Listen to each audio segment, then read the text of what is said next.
Hello students, स्वागत है आपका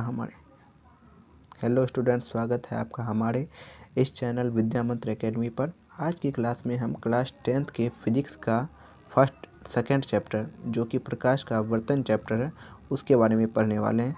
इससे पिछले क्लास में हमने प्रकाश के परावर्तन चैप्टर को पढ़ा और हमने प्रकाश के परावर्तन चैप्टर बहुत सारे ढेरों रिलेटेड बात जानी।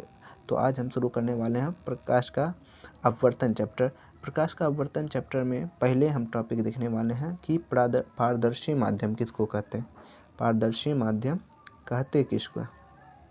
तो चलिए समझते हैं पारदर्शी माध्यम या प्रकाशीय माध्यम।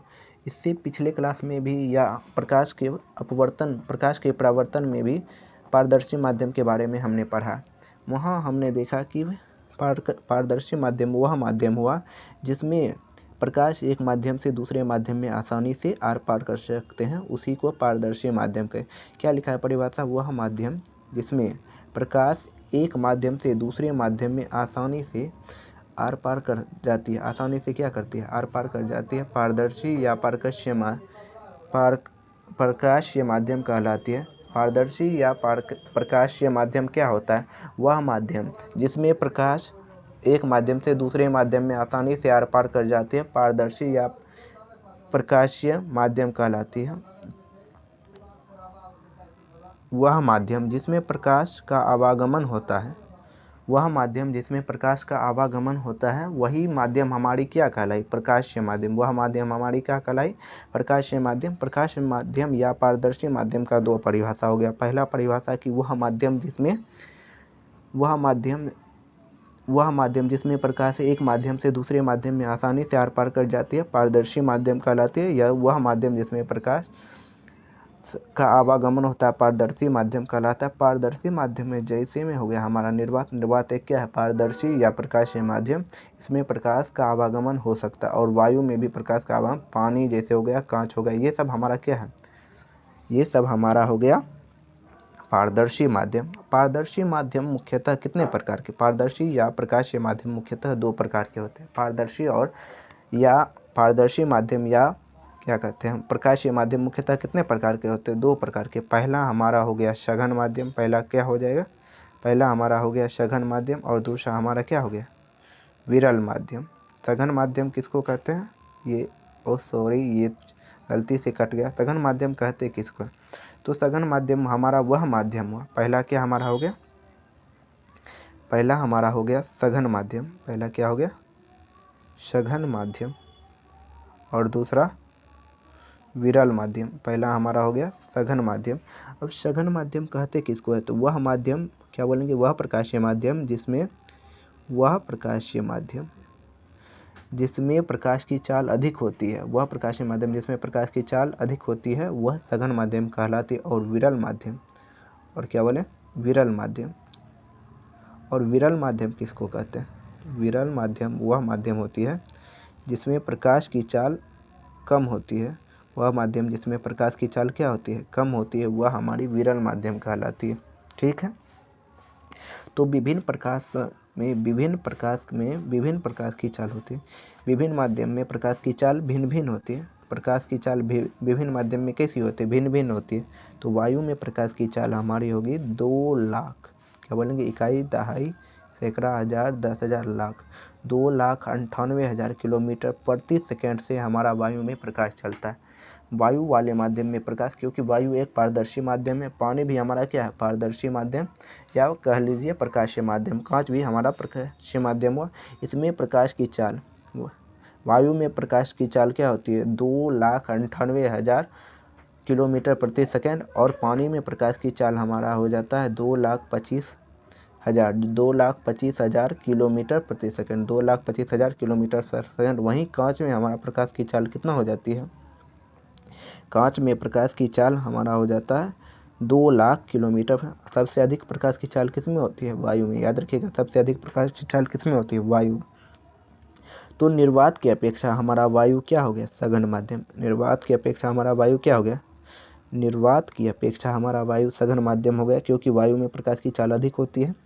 वायु में जिसमें हम बोले प्रकाश की चाल अधिक होती है वह सघन माध्यम। तो पानी की अपेक्षा जो है ना, पानी की अपेक्षा वायु क्या हो गया, पानी की अपेक्षा वायु सघन माध्यम है। पानी की अपेक्षा दो की तुलना बीच करने पर पानी की अपेक्षा वायु क्या है, सघन माध्यम है। ठीक, उसी प्रकार कांच की अपेक्षा पानी क्या है, सघन माध्यम है।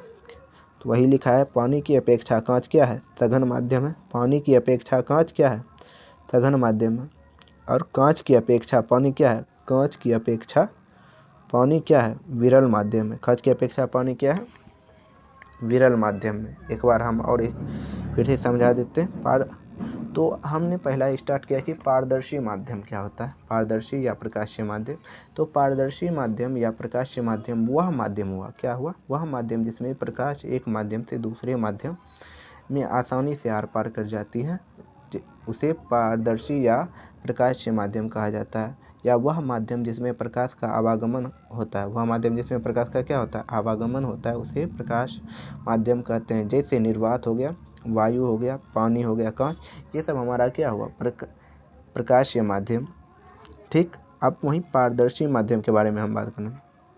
पारदर्शी माध्यम क्या हुआ, पारदर्शी माध्यम मुख्यतः कितने प्रकार के होते हैं, पारदर्शी माध्यम मुख्यतः दो प्रकार के होते हैं। पहला हुआ हमारा सघन माध्यम और दूसरा हमारा हुआ क्या, विरल माध्यम। पहला सघन और दूसरा विरल माध्यम। सघन माध्यम किसको कहते हैं, जिस माध्यम में प्रकाश की चाल सबसे अधिक होती है वह सघन माध्यम कहलाते हैं, और जिस माध्यम में प्रकाश की चाल सबसे कम होती है वह विरल माध्यम कहलाती है। ठीक, उसके बाद सघन और विरल के बारे में हमने चर्चा कर ली।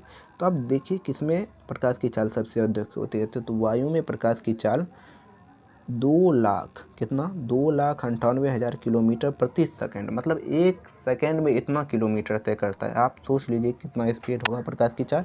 वहीं पानी में प्रकाश की चाल 2,25,000 किलोमीटर पर सेकंड होता है। ये सब परीक्षा में पूछ लिया जाता है। ठीक है, याद रखिएगा, आप अपनी जानकारी के लिए याद रखिएगा। कांच में प्रकाश की चाल जो होती है ना 2 लाख किलोमीटर पर सेकंड होती है, अर्थात सबसे अधिक प्रकाश की चाल कहाँ होती है, निर्वात में। याद रखिएगा, सबसे अधिक प्रकाश की चाल कहाँ होती है, निर्वात में सबसे अधिक प्रकाश की चाल होती है। उसके बाद वायु, उसके बाद किसमें होता है, उसके बाद वायु में प्रकाश की चाल सबसे अधिक होती है। और वायु के बाद हमारा किसमें हो गया, पानी में। पानी के बाद हमारा हो गया कांच में। उसी प्रकार चलते रहेंगे। ठीक, उसी प्रकार कहाँ, कांच में।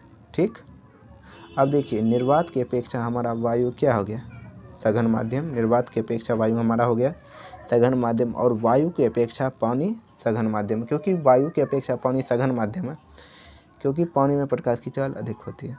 पानी की अपेक्षा वहीं कांच हमारा क्या हो गया, सघन माध्यम हो गया, और कांच की अपेक्षा पानी हमारा क्या हो गया, विरल माध्यम।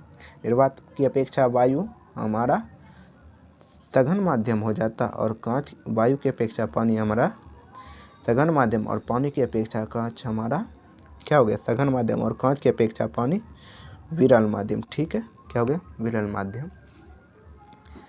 आज की क्लास में इतना ही रखते हैं। जो भी स्टूडेंट यह वीडियो देख रहे हैं और जिनको भी यह वीडियो पसंद आया वो हमारे चैनल विद्या मंत्र एकेडमी को सब्सक्राइब कर लें, ताकि इसके अगले क्लास में आप आराम से जुड़ सकें, और जो भी इन्फॉर्मेशन या नोटिफिकेशन आती है वो जल्द से जल्द आपको मिलती रहेगी।